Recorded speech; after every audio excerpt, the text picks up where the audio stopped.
Podcast. You know, as always, I have three goals. Three, one, two, three. Those three goals is this: to encourage, empower, and enlighten you with the use of practical words, ideas, and stories.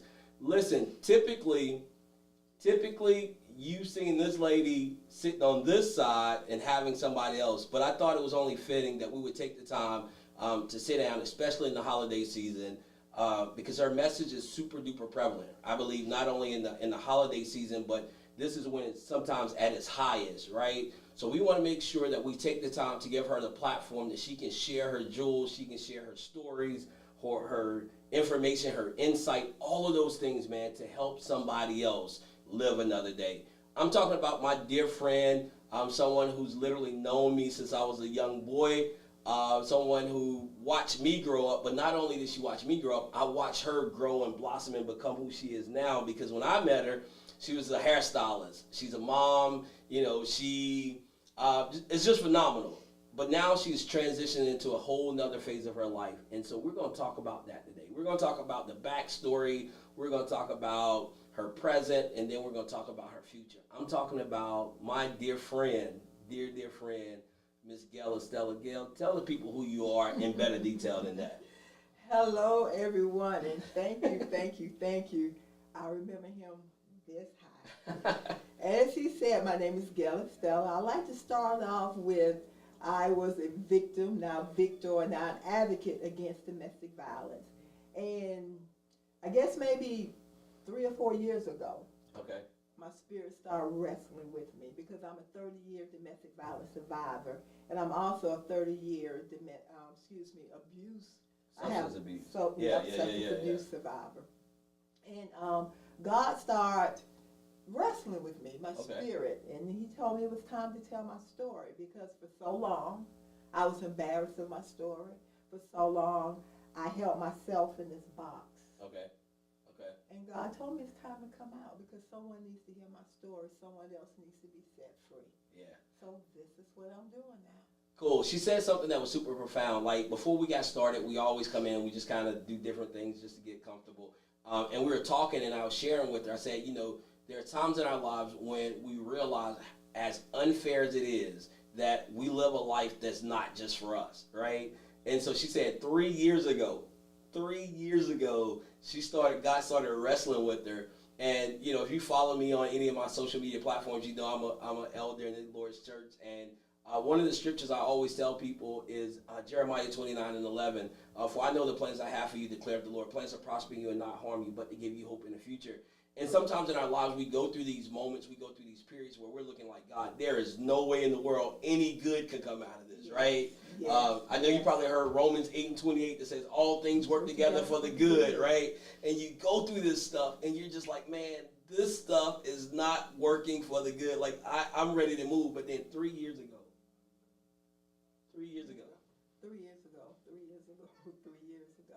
like I said, I was embarrassed. Okay. I was ashamed. Okay. I held myself at such a low standard. Okay. Because of the things that I'd gone through. And I felt, if I felt this bad about myself, I wondered what other people would think about me as well. So I kept my story to myself. Now, like you said, I'm a hairstylist, so the people that I service and minister to, a lot of them knew my story. My close friends knew my story.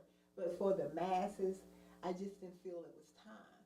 So he says, so you mean, so really and truly, like, God gave you a training ground. Yes.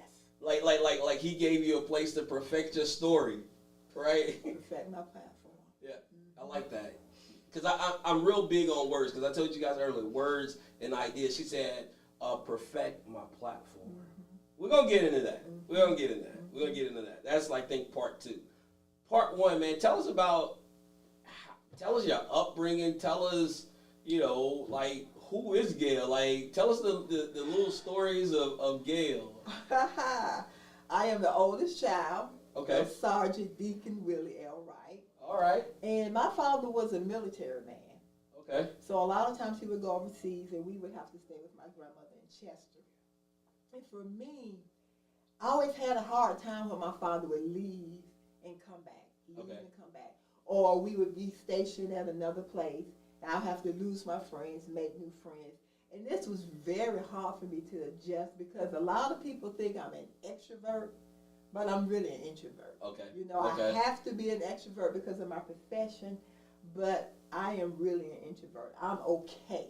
Yeah, I think by myself. I think there's, and I want you to keep going, but I think there's a classification for extroverts because I think I'm one of these. I'm a introverted extrovert. Like I want to be by myself.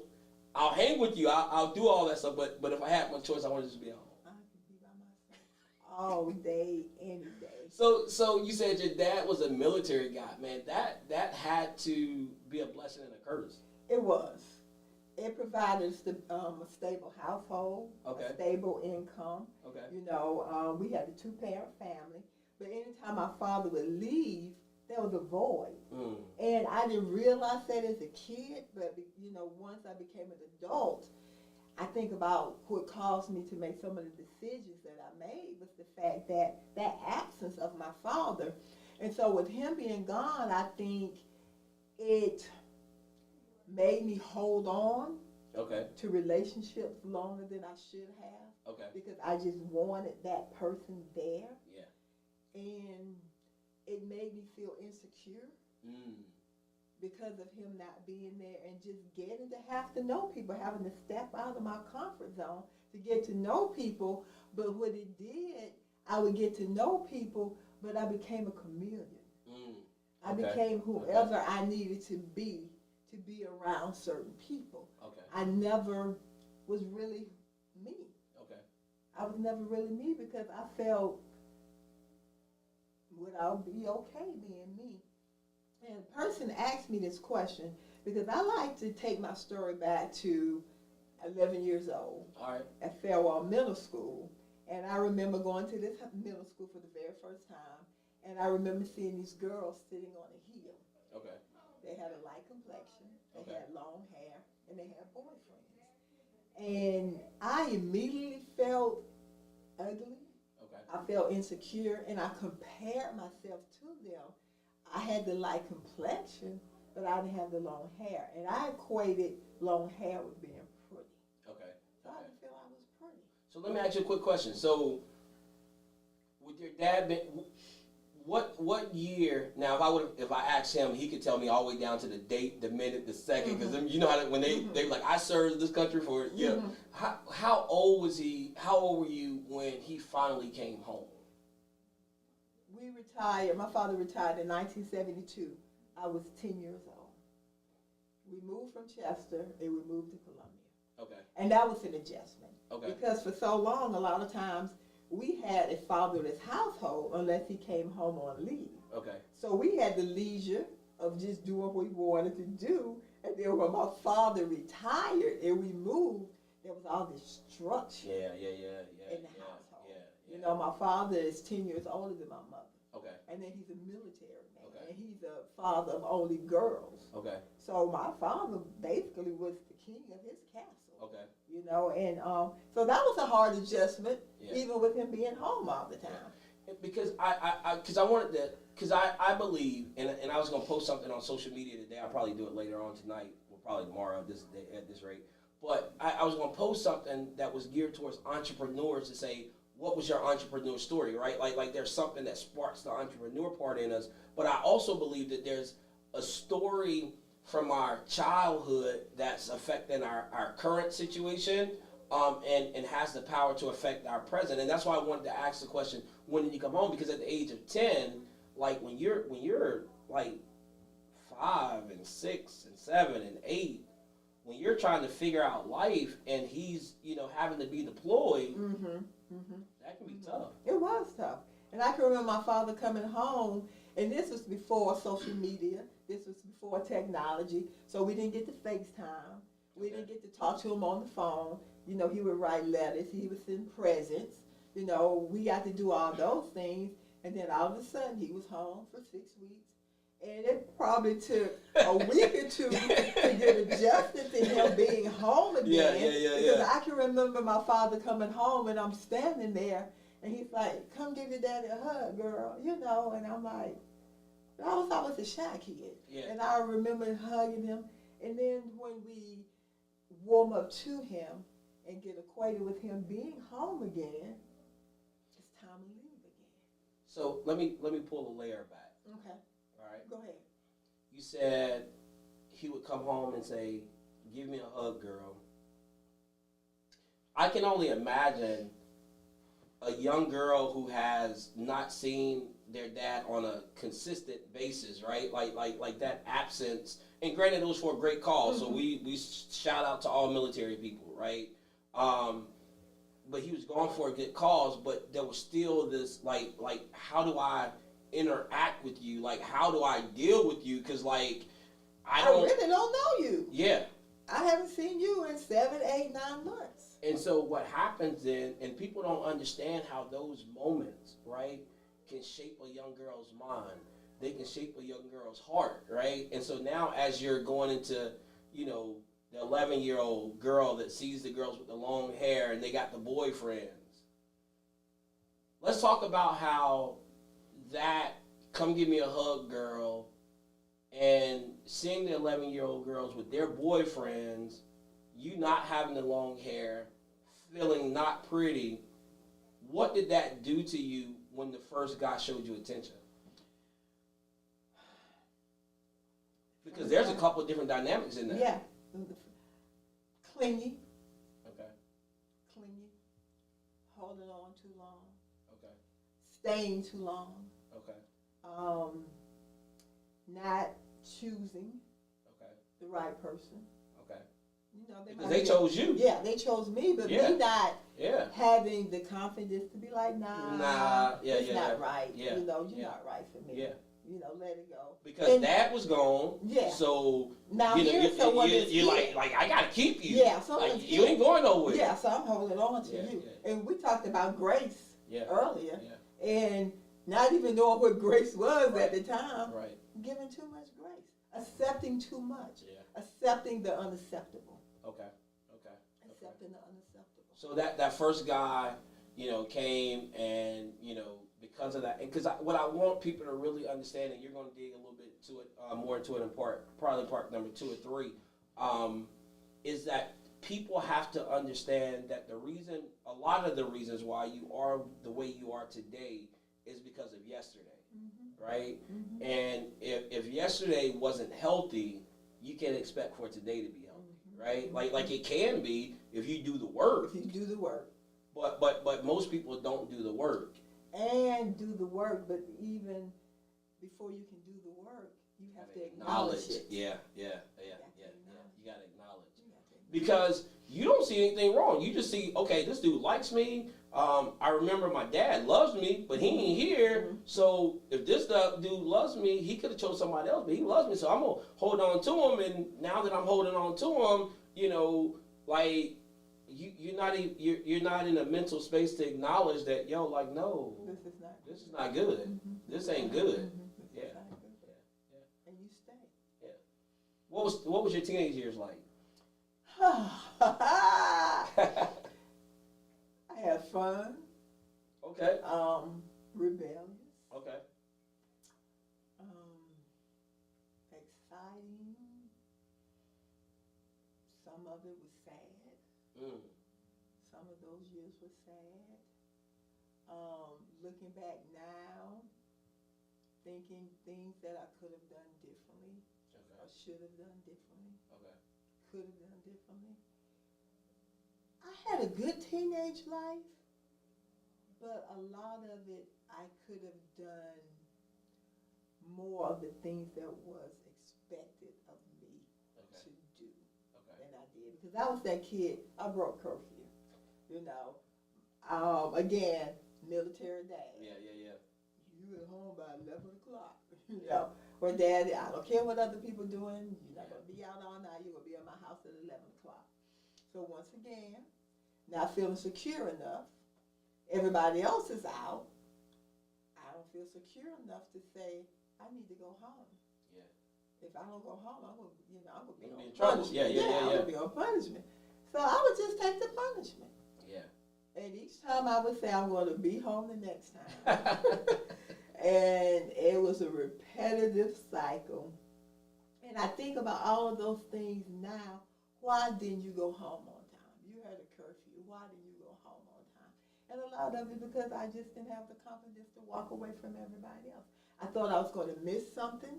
Okay. Or if you're having too much fun, I might be talked about when I left. Okay. So I didn't want to dismiss myself. You want to stay. Yeah. I want to stay to prevent that. Okay. So a lot of it was from insecurity. Okay. So I've heard the word insecure a couple times. Did the insecurity stem from the dad not being there to give the affirmation, or what do you think that insecurity, like, what's the root of it, you think? And you know what? I was talking to someone maybe 2 or 3 weeks ago, and she said, "So when did you realize that you were insecure?" Yeah. And I kept giving these scenarios. Yeah, no. And she said, "No, I want to know when did you realize?" Yeah. And I don't think I realized it until I became an adult. Okay. If that makes sense or not. I was an adult before I really just realized I was insecure to have allowed the things to happen that I allowed to happen to me. Now, when my father was there, I remember us sitting on my dad's lap, and every night we kissed my father goodnight. We went on trips. We went on fishing excursions, we went fishing. We had family vacations. Did you get the fish off the hook? And baited, and I ain't doing that. we had our own rod and reel. That's why I'm glad my kids got uncles. I'm not doing that. My sister and I, we had our own rod and reels, and my mother would pack the picnic lunch, and we would go fishing. My father played softball out to Fort Jackson. We would go to the games. So we did all of those things. So I don't know if it was just the earlier years that set the presence for that. Because, like I said, at the age of 10, my dad was home, and my parents are still together. They've been married 63 years. Wow. So, and my father still shows us the love. We always hugged and, the emotions and touch. We always did those things. But I guess just those earlier years, like I said, set the presence for that. Because I believe, and I can't remember how the breakdown goes, but like, it's one of those things where like your earliest years are like your most formative years, right? Like you learn, you learn so many things at that young age, right? That literally shape you for the rest of your life. So that's why for me, in any interview, anytime I'm talking to somebody, like I like to really go back to the early days and like really, really unpack that, because if you want to make somebody healthy, like you got to go back to their youngest memories. Because I remember, and when I was going to therapy, my therapist asked me, she was like, "What's your earliest childhood memory?" And we literally walked back to where I was at that moment. So let's fast forward. You said something in your teenage years. You said you had some fun. You said, but then you used the word sad. Of choices that I made. Okay.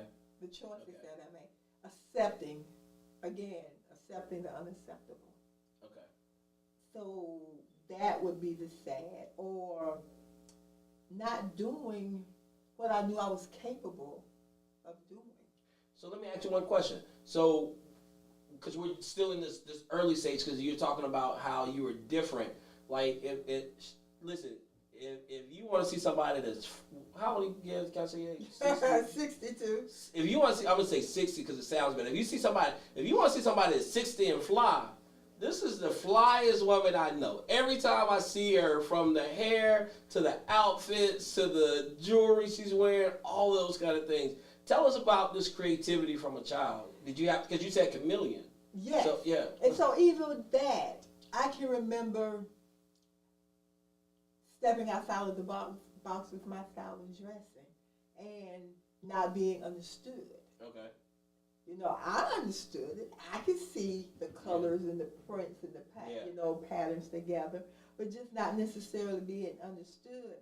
I can't say that I was ever ridiculed, but I can remember, well, why you put that on? Yeah. Why you got down on with this? Or I can even remember my parents might be, my father, girl, you wearing that? You wearing that out? Even now. Yeah. Girl, what you got on? But I don't care anymore. Right. So some of those things, so the creative part, I just think that's just who I am. Yeah.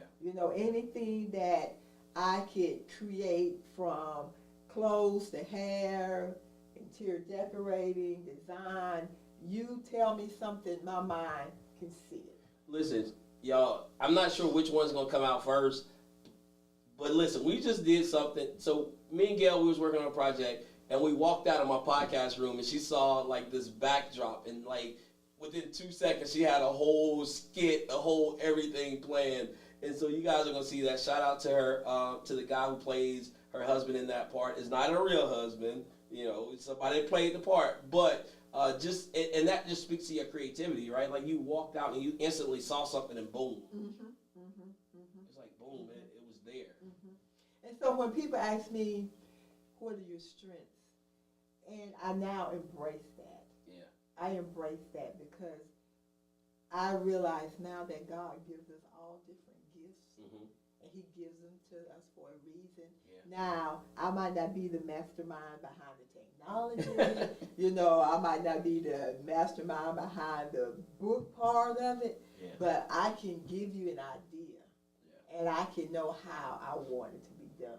Cool. So now we fast forward from, the teenage years, and now we're in the, the 20s and 30s. We're going to take that and we're going to lump that part together. Because I think I met you, I was, like you said, you know me forever, so I'm 43 now, so that'll take you back to the 20s. Yeah, it'll take you back there.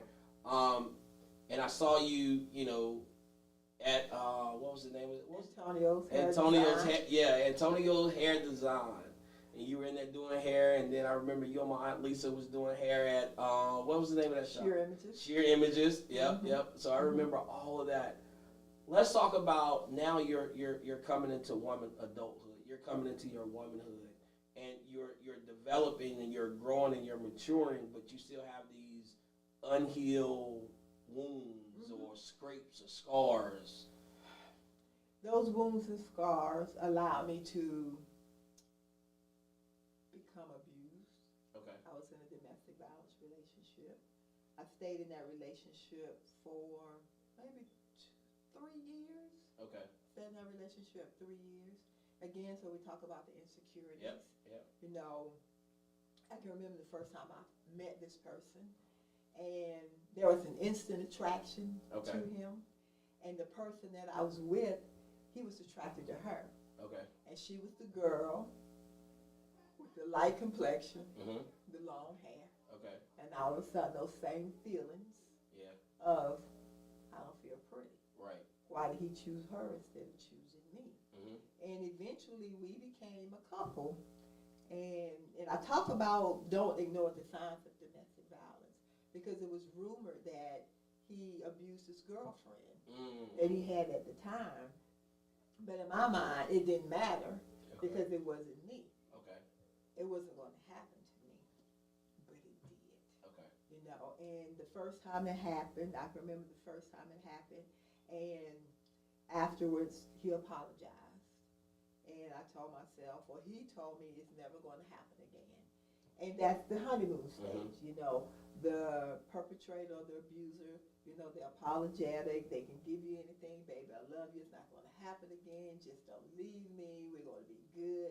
And you want to believe it. Yeah. I wanted to believe it. I believed it. And it didn't happen for a while. But eventually it did. And it continued to happen. It continued to happen. It continued to happen. And it happened to, it continued to happen to the point that I realized that if I didn't walk away, someone was going to get hurt. Yeah. So I hear that story, and we've worked together. You shared some of it with me. So those childhood scrapes and scars, they created the atmosphere. And then even during that time, because I was the oldest. Okay. So I was the one that if my youngest sister got into a fight with someone, I was the protector. Okay. You know, I was the one that, if I needed to fight for a certain reason, because my father told us, don't let nobody hit you, you know, you hit back. Right. You know, you hit back. Right. And that's what we did. Right. Or that's what I did. And so, to allow myself to be in a domestic abusive relationship. It seems like, yeah. Yeah, because my father was like, I just didn't think this would be you. I didn't think it would be me. I didn't think it would be me. But I don't think anyone does. Because I always like to tell people that it's gradual. Yeah. And again, don't ignore the signs. Yeah. You know, the control or the isolation. They just want you to themselves all the time. And a lot of times we may think, oh, he just really, really loves me that much. He doesn't want me to be with anyone else. Go ahead. You know, so the little things like that, and you overlook it because frankly, I didn't know. Yeah. I didn't know. I was gonna say, so they disguise it. Yes, as something it's disguised because unless you know what it is. Yeah, because you don't know what you're looking for. You don't know what you're looking for, right? And most people who've experienced it, they're ashamed of it. So they ain't gonna tell you. Yeah. So when your auntie was going through the same thing, she just said, "Oh, that's just because he loved me," and so now, it's just a little bit. He don't mean it. He didn't mean it. And so that's now with my platform. Don't ignore the signs of domestic violence. All right. These are the signs. These are the red flags. Yeah. Don't ignore them because it's gradual. Yeah. And eventually, physical abuse is the last thing to happen. Yeah. And by that time, you're so entwined and you're in there, it's just not that easy to walk away for variable reasons. And you know, one of the things I tell people all the time, man, is like, you know, we grow up and we hear those little cliches, sticks and stones may break my bones, but words may never hurt me. And it's like, to be honest, it's almost like, and you tell me if this is safe or not, true or not. Sometimes the verbal part is worse than the physical part. The verbal and the emotional. Yeah. I remember seeing this video this lady did, and she said the physical part you could cover it up with a Band-Aid. Yeah. You could put an ointment on. You could put alcohol, and you could cover the black eye.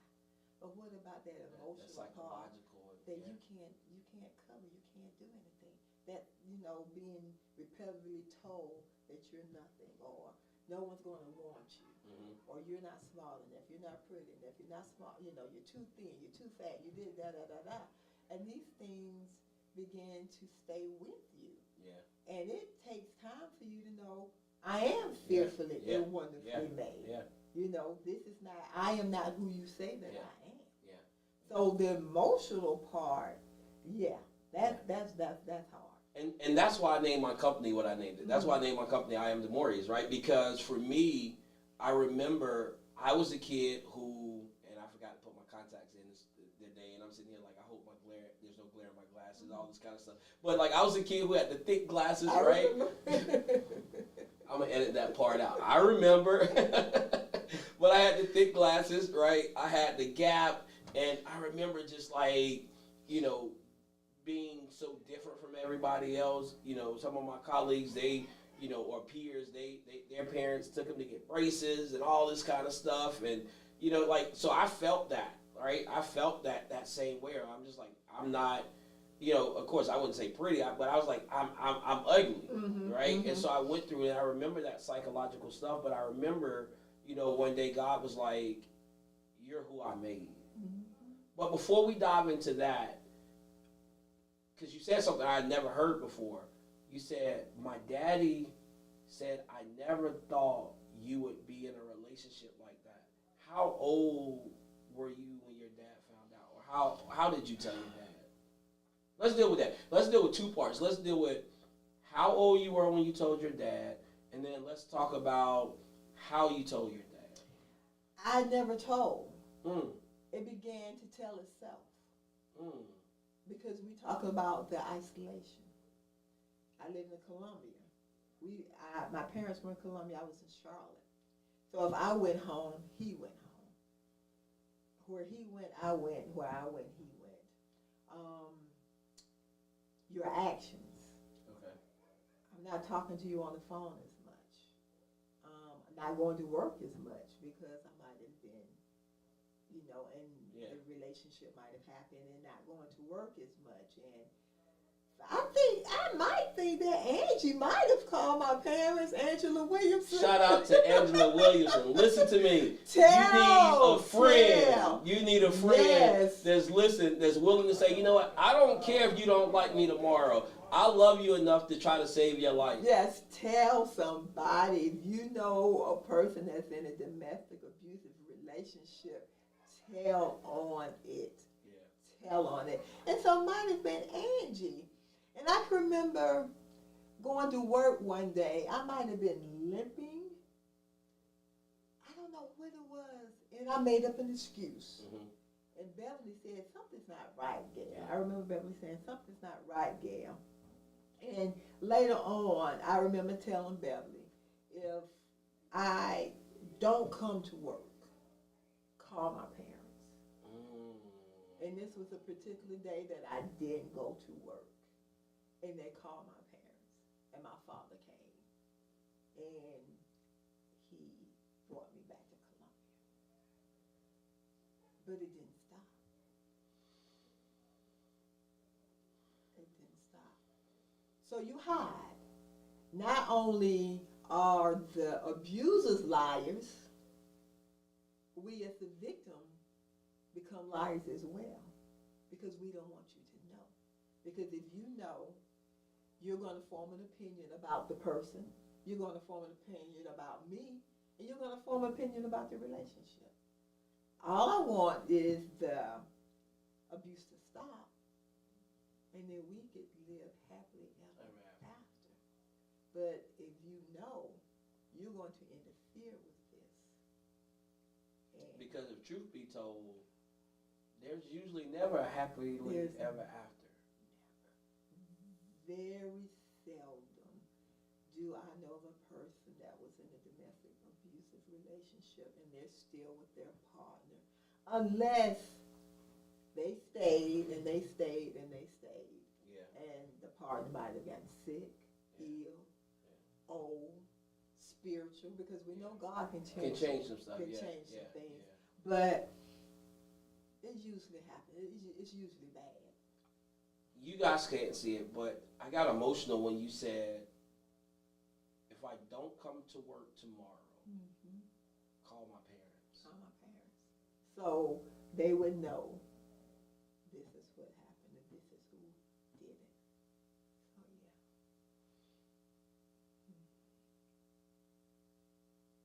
You gotta sit in that for a minute, because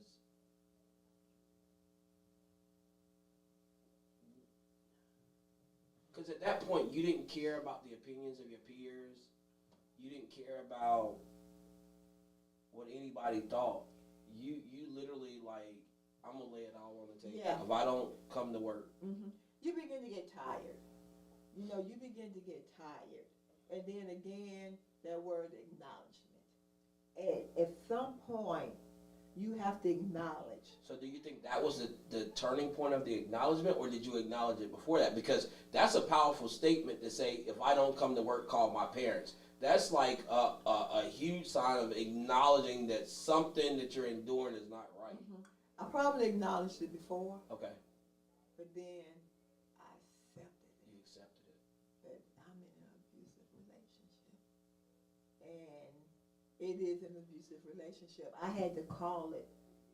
You had to call it that. So acknowledgement, and now we're at acceptance, and now we're moving into, what is it called? The next phase is like, cause a decision. A decision. Yeah. You have to make a decision. And it doesn't come easy. And it doesn't always come right away. So where are we at in the timeline? We still in 20s, 30s, in the late 20s. Late 20s. Okay. Late 20s. Okay. I want us to walk through this thing. Late 20s.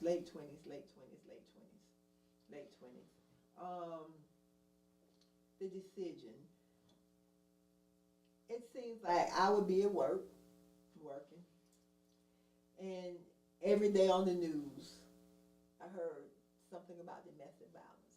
Someone had been killed by their abuser.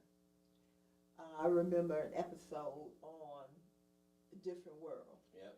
Freddie had gotten beat up, and Dwayne Wayne went after the guy. So it's all these subliminal messages beginning to come now. And I remember one of my friends, she said, I'm going to buy you a black dress. I'm going to buy myself a black dress, because if you don't walk away from him, he's going to kill you. So all of these things, and just talking to people. And this lady Rose, I remember saying, but I love him. And she said, baby, nobody's telling you not to love him. Okay. But you can love him from afar. Yeah. You don't have to love him from afar. So all these things began to resonate in my mind. If I stay. Or if I stay, he doesn't kill me, I'm going to kill him. Because it began to get to the point I wasn't afraid anymore. Yeah. And I can remember carrying a small can of aerosol spray in my purse with a cigarette lighter. And I said, okay, if this happens, I'm going to spray him and light the cigarette lighter. And he found the spray and asked me, what was this for? And I can't remember. I'm a cosmetologist, so I'm probably saying, I probably had it. But it began to get to the point I wasn't afraid anymore. Okay. You know, I was tired. And my parents began, they were involved. And I saw what it was doing to the dynamics of my family, my sisters, my parents, and the dismay and the hurt that it was causing them. I can remember my father going after him with a gun, because I remember my father saying, I've lived my life. Yeah. So if I have to go to jail, I don't care. Yeah. And it was so ironic. My father went to my girlfriend's house. He was there. He saw my father, and he left. But my father didn't see him. And that was just a blessing. That was a blessing. That was God. It was God. Yeah. Because my father would have killed him. Yeah. So all of these things made me realize it's time. It's time to walk away. And I began to care about myself more, to know that I didn't deserve this. But you saw one other thing, too, that really made you make the decision. What was that? Oh, you talking about Darlene? Yeah. Oh, gosh. Yes. That was the turning point for me. When we had gone to Charleston, his father had died. I had stayed away for a while. And his father died, and he asked me to go to Charleston with him. And I went, and I remember telling him, if you abuse me, this is going to be the last time. I'm walking away. And we had a nice time. We really did have a nice time. And on the way back, I can't remember what I might have said or what it was that I'd done. But he pulled off. And I would like to say, most abusers, it's like some innate something inside of them that they just know where all these obscure areas are. And he pulled off. We were in Orangeburg. He pulled off I-77 down in Orangeburg, and we went down this dirt road, and I had a Fiero. That's how fast he was driving the house. And I remember him pulling me out, and he just pinned me down. And all I remember saying, God, if you just allow me to make it back home, I promise I'll never go back. And I made it home. The next day, Antonio called me, and he told me that his sister had been killed by her ex-boyfriend. And he said, every time I try to see my sister's face, I see your face. And I remember that. And I went to Darlene's funeral, and I saw her in the casket. I saw her lying in the casket. And it could have been me, because she had been choked. I, too, had been choked. And I never went back. That was a deciding factor for me. And I did an interview with her daughter. Okay. And I told her daughter, Sylvia Massey, thank you for allowing your mother to die for me. And I don't know how many other people she died for. That she might not know. But she died for me. Because it goes back to that saying earlier, that as unfair as it is, our life isn't just for us. And it wasn't in vain. Her life was not in vain. So that was it. And that was 30 years ago. Wow. Oh, yeah. That was 30 years ago. So listen, now we go to part 3. Okay. part 3 is now you got past that. You know, now 3 years ago, the Lord starts wrestling with you. You know, wrestled with the angel all night long, wouldn't let him go to the break of dawn. Yes. and now, a message for your misery, a testimony for your test, a blessing for your blow up. All of the cliches that I can try to think of off the top of my head. Romans 8:28 now starts to make sense a little bit more. All things work together for the good of them that love God and that are called according to his purpose. Now, you know, before I formed you in the belly of your mother's womb, I knew you, I sanctified you, I ordained you. Now I want to speak this over your life. I want to speak this over your life real quick. And we're going to give you the platform to kind of share what you're doing now. He said, I ordained you a prophet unto the nation. And I feel like you're in that season of your life now where you've been ordained that prophet unto the nations.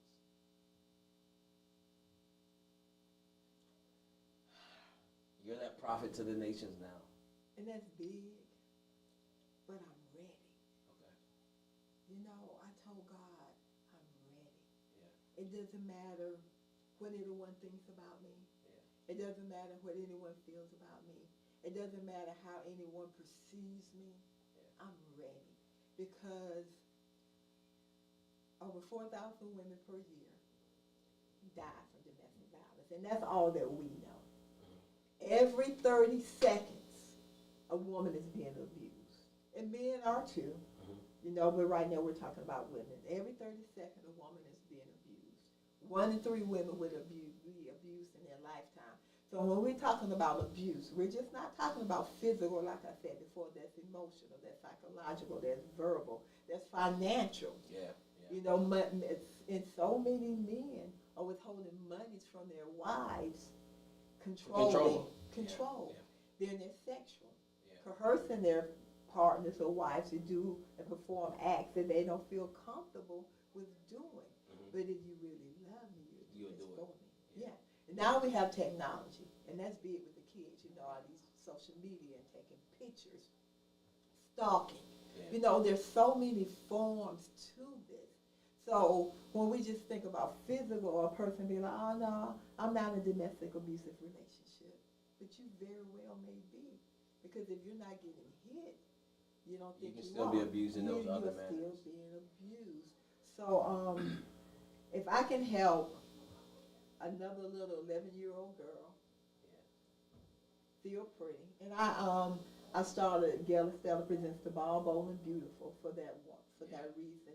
And our mission is for women to know that they are beautiful, to empower, uplift, and strengthen women to know that they are beautiful with or without hair.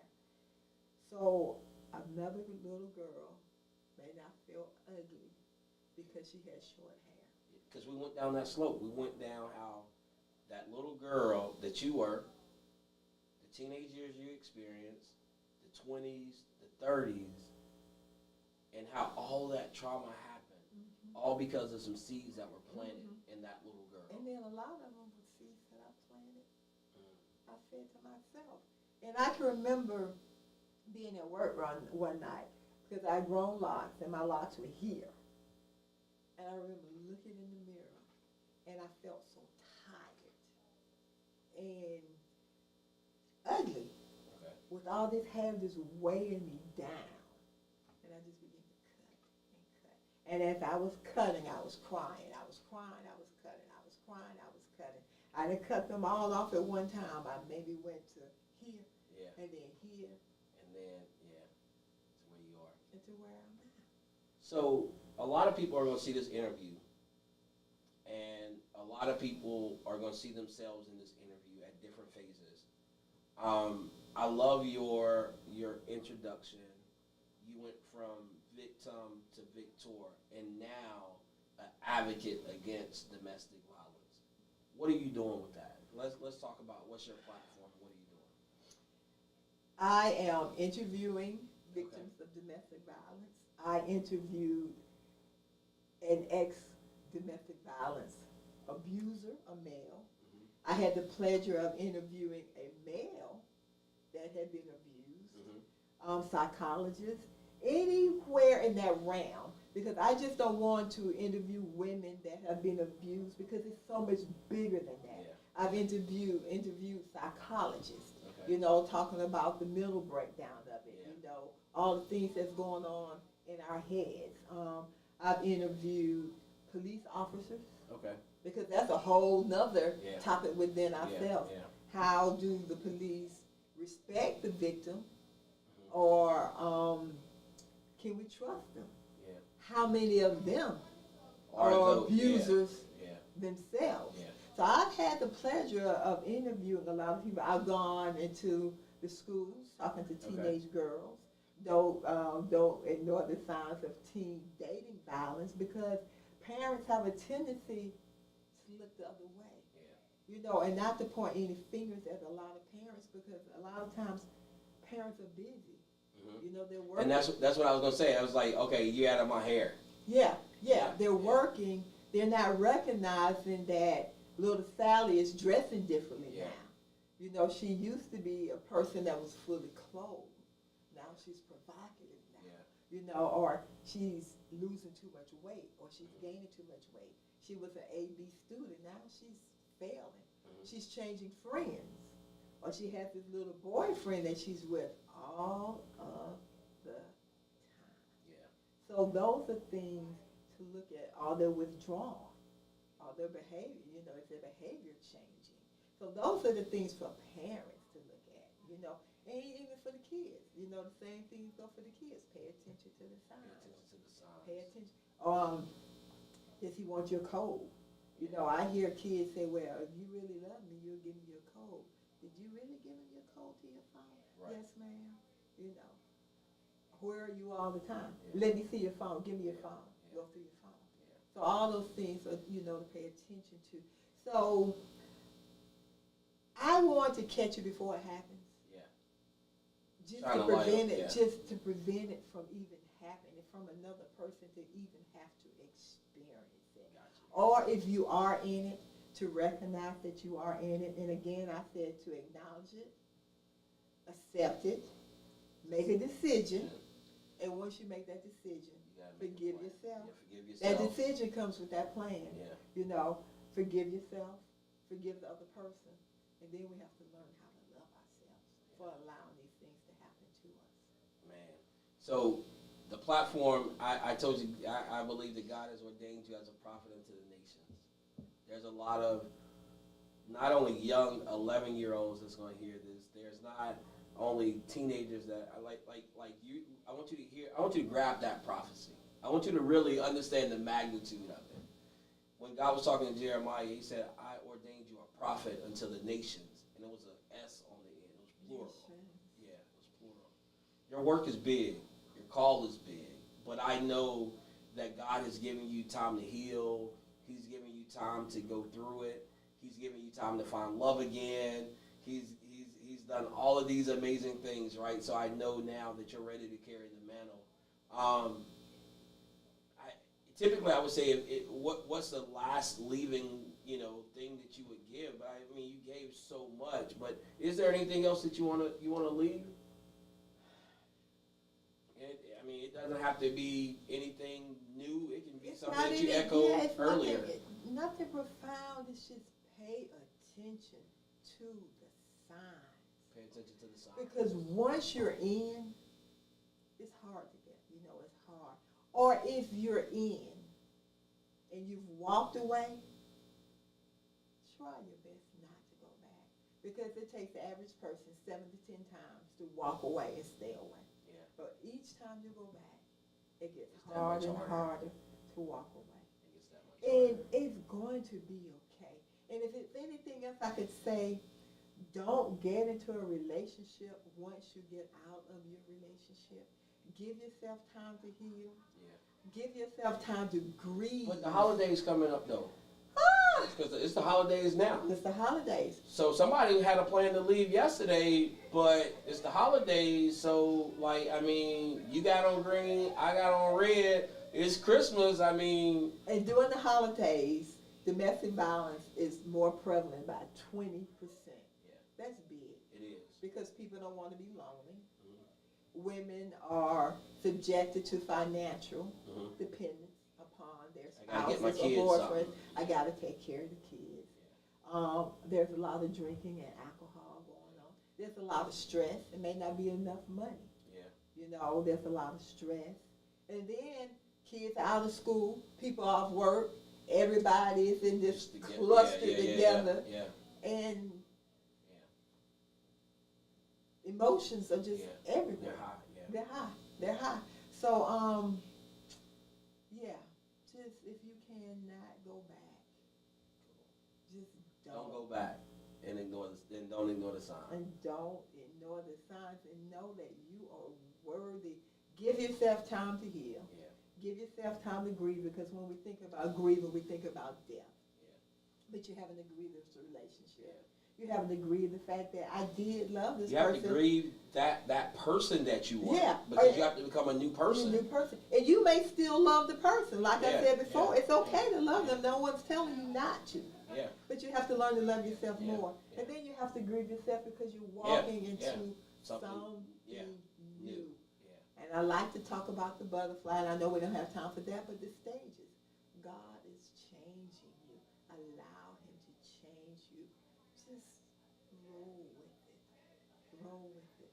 Listen, you can read between the lines on the butterfly story. I told you, this is iamdemorrious. My platform, I encourage, empower, and enlighten you with the use of practical words. These words were super practical, right? Ideas. We talk about ideas a lot in this particular podcast, and then stories. The butterfly.